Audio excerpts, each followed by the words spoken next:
ఫిలిప్పు, ప్రభువా తండ్రిని మాకు కనపరచుము, మాకంతే చాలునని ఆయనతో చెప్పగా, Philip said unto him, Lord, shew us the Father, and it sufficeth us. దేవుడి వాక్యం మన వెనుకడిలో దీవించును గాక. ఆమేన్, ఆమేన్. యేసు ప్రభువు వారు 12 మంది శిష్యులలో ఒకడు. ఈ ఫిలిప్ అంటున్నాడు, this is the very confusing question and also a baseless question, and also we can say knowledge less question. జ్ఞానం లేని ప్రశ్న. అక్కడ ఫిలిప్ అడుగుతున్నాడు. ఎవరిని అడుగుతున్నాడు ఫిలిప్పు? యేసు ప్రభు వారిని అడుగుతున్నాడు. ఏమని అడుగుతున్నాడు ఫిలిప్పు? తండ్రిని మాకు. ఎవరిని అడుగుతున్నాడు? ఫిలిప్పు యేసు ప్రభు వారిచే పిలువబడిన వాడు. కాల్డ్ వన్, పిలువబడిన వాడు. యోహాను సువార్త 1వ అధ్యాయం చూడండి, 43 ఆయన గలిలయకు వెళ్ళగోరి ఫిలిప్పును కనుగొని నన్ను వెంబడించమని అతనితో చెప్పాను. ఎవరైనా? ఫిలిప్పు. యేసు ప్రభు వారు నన్ను వెంబడించు అని పిలిచిన వ్యక్తి ఫిలిప్పు. ఇంకా ఫిలిప్పు యేసు ప్రభు వారి పరిచర్య ప్రారంభంలోనే ప్రభుని వెంబడించిన వాడని చెప్పొచ్చు. ఎందుకంటే ఫస్ట్ యేసు ప్రభు వారు బాప్తిసం తీసుకున్న తర్వాత ఇద్దరు, అంద్రేయ, ఎవరు ఫస్ట్ ప్రభుని వెంబడించిన వారు పరిచర్య ప్రారంభించినప్పుడు బాప్తిసం తర్వాత అంద్రేయ, యోహానులు. ఆ తరువాత సీమోనుకు చూపించారు, వాళ్ళు సీమోను పేతురుకు చూపించారు. ఆ తరువాత ఫిలిప్పుని కనుగొన్నారు. వాళ్ళందరూ కలిసి ఫిలిప్పుని కనుగొన్నారు. అంటే పరిచర్య, యేసు ప్రభు వారు పరిచర్య చేసిన కాలం ఎంత? 3.5 సంవత్సరాలు. ఈ 3.5 సంవత్సరాలలో యేసు ప్రభు వారి బోధలు, యేసు ప్రభు వారి మాటలు, యేసు ప్రభు వారి ప్రసంగాలు అన్నింటినీ బాగా విన్న వ్యక్తి ఎవరు? ఫిలిప్పు. అన్ని విన్నాడు. ఆయన చేసిన సూచక క్రియలు, ఆశ్చర్యకార్యాలు, ప్రార్థనలు, ఆయన చేసిన ఆశ్చర్యకార్యాలు అన్ని చూశాడు, అన్ని క్లియర్ గా చూశాడు. 12 మంది శిష్యులలో ఒకడు ఫిలిప్పు. అన్ని చూశాడు. ప్రభు మాట్లాడడం, ప్రభువు తండ్రితో మాట్లాడడం, తండ్రికి ప్రభునకు మధ్య ఎలాంటి సంబంధం ఉంది, ఎలాంటి సహవాసం ఉంది, యేసు ప్రభు వారు తండ్రిని ఎలా సంబోధించేవాడు, ఎంత ప్రయారిటీ ఇచ్చేవాడు యేసు ప్రభు వారు తండ్రితో అని అన్ని చూస్తూ ఉన్నాడు ఫిలిప్పు. అంత విన్నాడు, చూసాడు, గ్రహించుకున్నాడు, అర్థం చేసుకున్నాడు. ఆయన మాటలన్నిటినీ పట్టించుకున్నాడు, ఎక్కించుకున్నాడు మనసునకు. కానీ 14వ అధ్యాయంలో యేసు ప్రభు వారు కొంచెం స్పెషల్ మాటలు మాట్లాడతారు. నేను తండ్రి యొక్క మీరు ఉండడానికి అక్కడ నివాసం ఉంది, అక్కడికి తీసుకువెళ్ళడానికి నేను మీకంటే ముందుగా వెళ్ళి నేను అక్కడ స్థలం సిద్ధపరిచి మిమ్మల్ని కూడా తీసుకొని వెళతాను అని యేసు ప్రభు అప్పుడే మాట్లాడారు. ఇక ముందు వచనాలలో ఆ మాట ఉండదు, ముందు భాగములలో ఆ మాట ఉండదు. ఇదే ఫస్ట్ టైం యేసు ప్రభు ఆ మాట మాట్లాడారు. చాలా స్పెషల్ వర్డ్ అది. నేను మిమ్మల్ని తీసుకువెళ్తాను అనే అని మాట్లాడిన మాట. చెప్పనిచ్చి ఆ మాటలన్నీ విన్నాడు. విని ఇప్పుడు 8వ వచనంలో అంటాడు, ప్రభువా ఇదంతా కాదు కానీ తండ్రిని మాకు కనపరచు. ఎవరిని కనపరచాలి? ఎవరిని అడుగుతున్నాడు? యేసు ప్రభువు వారిని అడుగుతున్నాడు. అసలు ఆ ప్రశ్న ఎంత baseless question, knowledgeless question, faithless question. He shouldn't have asked that. ఆ ప్రశ్న యేసు ప్రభు వారిని ఎంత బాధపరిచింది. అంతకు ముందే అన్నారు చూడండి, యోహాను సువార్త 14వ అధ్యాయము 7. మీరు నన్ను ఎరిగి ఉంటే నా తండ్రిని ఎరిగి ఉందురు. ఇప్పటి నుండి నాలో నా ద్వారా తండ్రిని ఎరిగి ఉన్నారు, ఇప్పుడు ఆయన్ని చూస్తున్నారు. వెంటనే ఫిలిప్పు అడిగాడు, చూపించు మాకు. ఎవరిని? ఈ ప్రశ్న మీకు అర్థమవుతుందా? నేను మాట్లాడుతున్న ప్రశ్న మీకు అర్థమవుతుందా? ప్రభు మాటలన్నీ విన్న వ్యక్తి, ప్రభు మాటలన్నీ ప్రసంగాలు అన్ని విన్న వ్యక్తి ప్రభు తండ్రిని మాకు చూపించు అని అడుగుతున్నాడు. ఎలా చూపించాలి తండ్రిని? ఎలా తెలుసుకోవాలి తండ్రిని? ఎలా తెలుసుకోవాలి? వాక్యం అంతా చెప్పిన తర్వాత మళ్ళీ తండ్రిని కనపరచమంటే మరి ఇప్పుడు దాకా యేసుప్రభు చేసింది ఏంటి? సరే, ఫిలిప్పు ఏం నేర్చుకున్నాడు అప్పటి వరకు? ఏం తెలుసుకున్నాడు అప్పటి వరకు? ఎవరిని చూసాడు అంతవరకు? ఎవరిని అర్థం చేసుకున్నాడు అంతవరకు? యేసు ప్రభు వారితో సర్వము సమస్తము విడిచిపెట్టి ఆయన వెంబడి తిరుగుతూ ఉన్నాడు కదా. ఏం అర్థం చేసుకున్నాడు ఫిలిప్పు యేసు ప్రభు వారిని? ఎవరిని అర్థం చేసుకున్నాడు? దారిని పోయి ఒక బోధకుడని అర్థం చేసుకున్నాడా? ఇదే యోహాను సువార్తలో చూడండి, ప్రభువు కదిలించి మరి ఫిలిప్పునే అడుగుతారు అతని విశ్వాసాన్ని పరీక్షించడానికి. 6వ అధ్యాయము 5వ వచనం. కాబట్టి యేసు కన్నులెత్తి బహుజనులు తమ యొద్దకు వచ్చుట చూచి మీరు భుజించుటకు ఎక్కడి నుండి రొట్టెలు కొని తెప్పింతుమని ఎవరిని అడిగారు? అప్పుడు ఏమంటాడు ఆయన? ఏమి చేయనై ఉండెనో తానే ఎరిగి ఉండి అతనిని పరీక్షించుటకు అలా అడిగింది. అప్పుడు ఏమంటున్నాడు ఫిలిప్పు?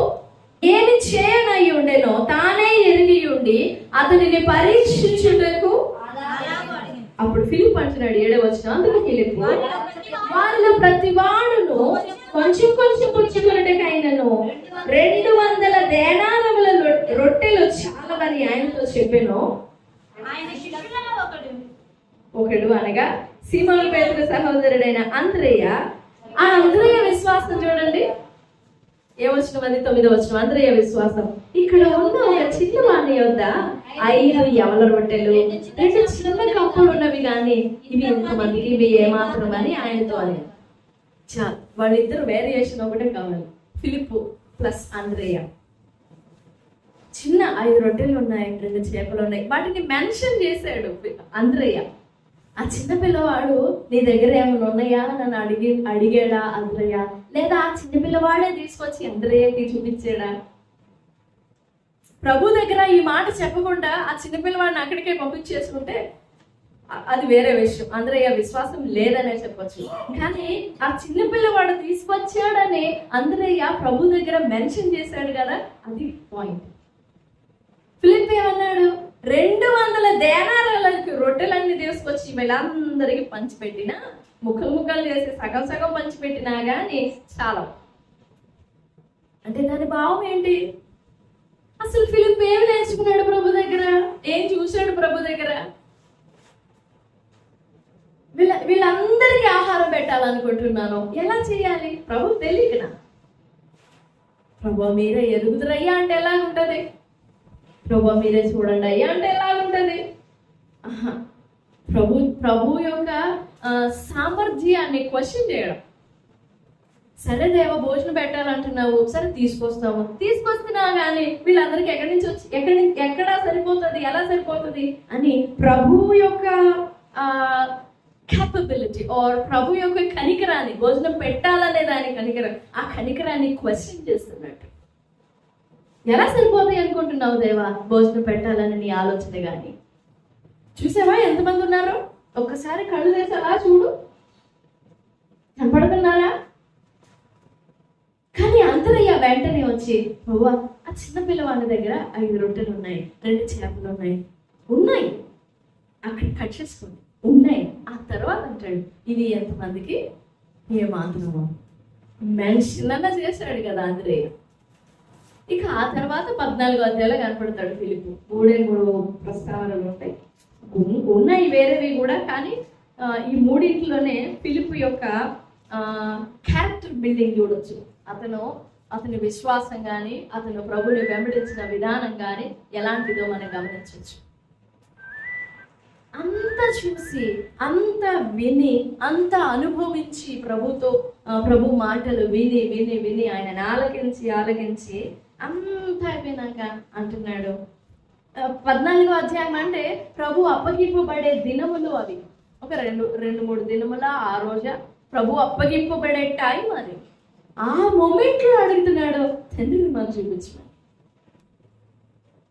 మరి ఫిలిప్పు యేసు ప్రభు వారిని ఎలా చూశాడు? ఏమని చూశాడు ఫిలిప్పు యేసు ప్రభు వారిని? ఏమని అర్థం చేసుకున్నాడు? వాక్యం వింటా ఉన్నాం కదా, వాక్యంలో ఉన్న దేవుణ్ణి నువ్వెంత అర్థం చేసుకుంటున్నావు? ఎలా అర్థం చేసుకుంటున్నావు? వాక్యమై ఉన్న దేవుడు నీకు ఎలా అర్థమవుతున్నాడు? నువ్వేమని అర్థం చేసుకుంటున్నావు? వాక్య స్వరూపుడైన వాడు నీకు ఎలా అర్థమవుతున్నాడు? ఫిలిప్ లాగా నువ్వు కూడా అడుగుతున్నావు, దేవా ఇవన్నీ కాదులే కానీ అదిగో అదొకటి చేసి పెట్టు, ఇవన్నీ కాదు కానీ నాకు ఖచ్చితంగా ఒక్క మాట చెప్పు, నువ్వు చేస్తావా? Yes or no. చిన్న పదం, ఇంత పెద్ద డిస్క్రిప్షన్ ఇస్తేనే నీకు అర్థం కాలేదు, ఎస్ ఆర్ నో చెప్తే అర్థమైందా? ఇంత పెద్ద వివరణ ఇస్తేనే అర్థం కాలేదు, నేను తండ్రి వద్దకు వెళుతున్నాను, మిమ్మల్ని అక్కడికి తీసుకెళ్ళడానికి ముందుగా వెళ్ళి స్థలం సిద్ధపరచ వెళుతున్నాను అని చెప్తే అర్థం కాలేదు, ఇప్పుడు తండ్రిని చూడాలంట. నన్ను ఎరిగి ఉంటే తండ్రిని ఎరిగినట్టే, నన్ను చూచిన వాడు తండ్రిని చూచినట్లే కదా. నన్ను మీరు ఎరిగి ఉన్నారంటే తండ్రిని కూడా మీరు ఎరిగి ఉన్నారు, నన్ను చూస్తున్నారంటే తండ్రిని కూడా చూస్తున్నారు. మళ్ళా వచ్చేసి తండ్రిని మాకు చూపించు. ఎంత అజ్ఞానమైన ప్రశ్న అది. ఫిలిప్పే కాదండి, ఈరోజు మనలో కూడా చాలా మంది అలాంటి ప్రశ్నలతోనే ఉన్నాం. మనలో చాలా మంది కూడా అదే ప్రశ్న. ఒకసారి దీన్ని నువ్వు పరిశీలన చేసుకో. వాక్య స్వరూపుడైన వాడు నీకు ఎలా అర్థమవుతున్నాడు? నువ్వేమని అర్థం చేసుకుంటున్నావు? నువ్వు ఎంతని అర్థం చేసుకుంటున్నావు దేవుణ్ణి? నీకు ఎలా అర్థమవుతున్నాడు? కొంతమందికి ఆయన ఒక స్వస్థపరిచేవాడు అని అర్థమైంది, అందుకే కరెక్ట్గా ఏదైనా రోగం వచ్చినప్పుడే దేవుని దగ్గరికి వస్తారు, ఏదైనా బాధ వచ్చినప్పుడే వస్తారు. అలాగే దేవుడు నీకు అర్థం అవ్వడు, అలాగే దేవుని అర్థం చేసుకోవద్దు. ఆయన సంపూర్ణుడై ఉన్నాడు, సంపూర్ణుడై ఉన్న వాడు నీకు అర్థం కావాలి, ఆ ప్రత్యక్షత నీకు కావాలి. మొదటి యోహాను పత్రిక 1వ అధ్యాయం 1వ వచనంలో యోహాను అంటున్నాడు, ఆది నుండి ఏది ఉండేనో, జీవవాక్యమునకు వచ్చినది, ఆది నుండి ఏది ఉండేనో, మేమేది వింటిమో, కళ్ళార ఏది చూచితిమో, ఏది నిదానించి కనుగొంటిమో, మా చేతులు దేనిని తాకి చూచెనో దానిని గురించి మీకు తెలియజేస్తున్నాము. నిదానించి చూచేమో, మా చేతులు తాకినవి, మా కన్నులు చూచినవి, మేము నిదానించి కనుగొన్నాము. ఎవరిని? జీవవాక్యమునకు వచ్చినది, ఆది నుండి ఏది ఉండేనో వానిని ఎరిగి ఉన్నాం అంటున్నాడు యోహాను పత్రిక రాసేటప్పుడు. అసలు ఎవరిని ఎరిగి ఉన్నాడు యోహాను? జీవవాక్యమునకు వచ్చినది, ఆది నుండి మేము ఏది వింటిమో మేము దాన్ని నిదానించి కనుగొన్నాము. ఎవరిని నిదానించి కనుగొనడం అంటే? యేసుప్రభు అట్లా నిలబెట్టి స్టడీ చేస్తా ఉన్నారు వాళ్ళు. ఎక్కడి నుంచి వచ్చాడు, అసలు ఆయన హిస్టరీ ఏంటి, ఆయన పాస్ట్ ఏంటి, ఆయన బ్యాక్గ్రౌండ్ ఏంటి అని టెస్ట్ చేస్తా ఉన్నారా నిలబెట్టి? లేదా యేసుప్రభు అలాగే చూస్తా ఉన్నారా నిదానించి? నిదానించి కనుగొనడం అంటే ఏంటి? అది సంపూర్ణమైన ప్రత్యక్షత.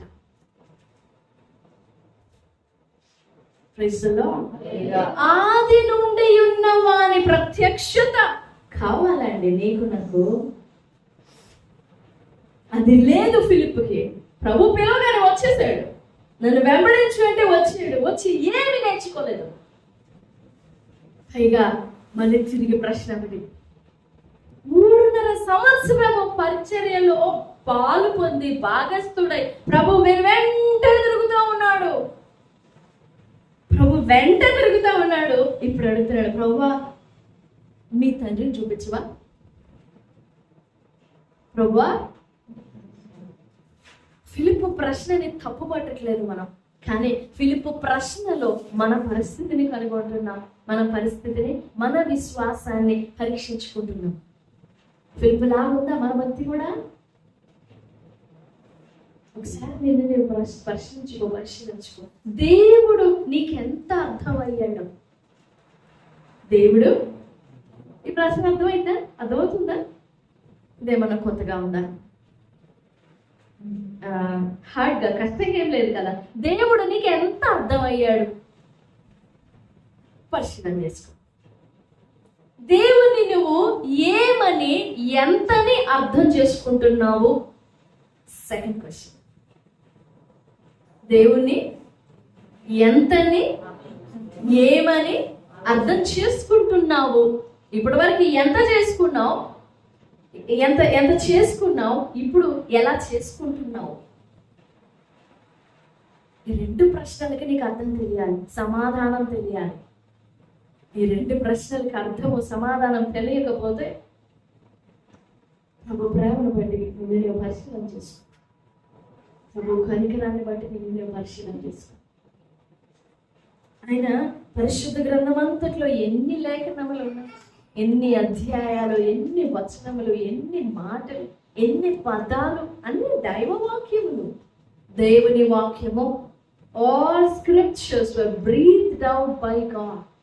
ఊపిరి, ఆయన ఊపిరి విడువగా లిఖింపబడిన మాటలే. బై హార్ట్ చేయమని అడగట్లేదు నేను. ఎన్ని కంటత వాక్యాలు వచ్చని అడగట్లేదు నేను. నో, ఎన్ని అధ్యాయాలు కంటతోచ్చు అని అడగట్లేదు. కానీ ఇందులో ఉండిన వాక్యం అయి ఉన్న దేవుడు నీకు ఎంతలా అర్థమయ్యాడు, ఎంత అర్థమయ్యాడు. ఫిలిప్పుకి అర్థం కాలా, కానీ ప్రభు ఆయాసపడలేదు, పొప్పడలేదు, బాధపడలేదులే. కానీ బాధ ఉంటుంది లోపల, కానీ చక్కగా విడమర్చి సమాధానం చెప్పాడు, చక్కగా నేర్పాడు. ఫిలిప్పు, నన్ను చూసిన వాడు తండ్రిని చూసినట్లే, నేను తండ్రి ఏకమై ఉన్నాము, నేను తండ్రి ఒకటే. నువ్వు నన్ను చూసినావా? తండ్రిని చూసినట్లే. తండ్రిని లోకానికి కనపరచడానికి ప్రత్యక్షమైన ఒక వెస్సల్ నేను, ఓ మీడియం నేను. తండ్రి ఎలాంటి వాడో, తండ్రి ప్రేమ ఏమై ఉన్నదో, ఆయన యొక్క ఎగ్జాక్ట్ ప్రింట్ నేను. ఒరిజినల్ కాపీ, డూప్ కాదు, ఒరిజినల్ కాపీ, జిరాక్స్ కూడా కాదు. తండ్రి ఏమై ఉన్నాడు, ఆయన ఒరిజినల్ ప్రింట్ అవుట్ చూపిస్తున్నాను నేను. So learn me, look at me and learn me and study me and know me. నన్ను చూడు, నన్ను చదువు, నన్ను అర్థం చేసుకో, నన్ను తెలుసుకో. అద్వితీయ సత్య దేవుడు అయిన నిన్నును, యోహాను సువార్త 17వ అధ్యాయం 3వ వచనం. 17:3, యోహాను 17:3. నిన్ను నీవు పంపిన యేసుక్రీస్తును, అదేనండి నిత్య జీవం. రెండు కావాలి. అద్వితీయ యేసు ప్రభు వారు ఆయన మరణానికి ముందు, అప్పగింపబడడానికి ముందు తండ్రికి చేస్తున్న ప్రార్థన ఇది.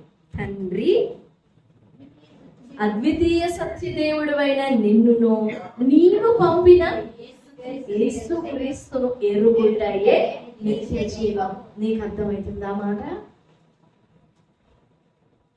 ప్రభు నీకు ఎంత తెలుస్తున్నాడు, నువ్వెంత నేర్చుకున్నావు ప్రభుని, నువ్వెంత అర్థం చేసుకున్నావు ప్రభుని. మాట చాలా సెన్సిటివ్ మాట, but still try to understand.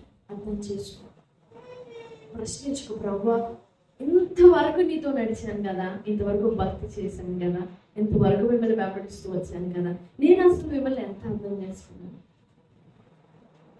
నేను మిమ్మల్ని ఎంత అర్థం చేసుకున్నాను, నేను మిమ్మల్ని ఎంత అర్థం చేసుకున్నాను, నేను మిమ్మల్ని ఏమని అర్థం చేసుకున్నాను, అది నాకు గ్రహింపు ఇవ్వండి, నా మనోనేత్రం వెలిగించండి.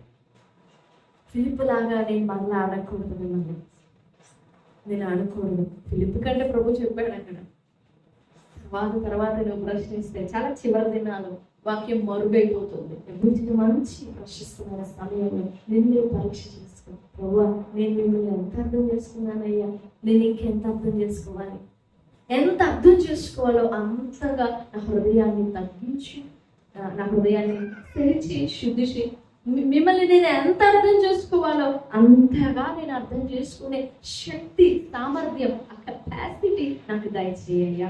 నన్ను దాటిపోకండి, నన్ను విడిచిపెట్టొద్దు, నన్ను దాటిపోకండి, నాకు కృప చూపండి. ప్రభు సన్నిధిలో వేడుకుందాం. ప్రభు సహాయపడతారు. దేవుడి మాటలన్నీ మనం ఇంటిలో దీవించుగాక. ఆమేన్, ఆమేన్.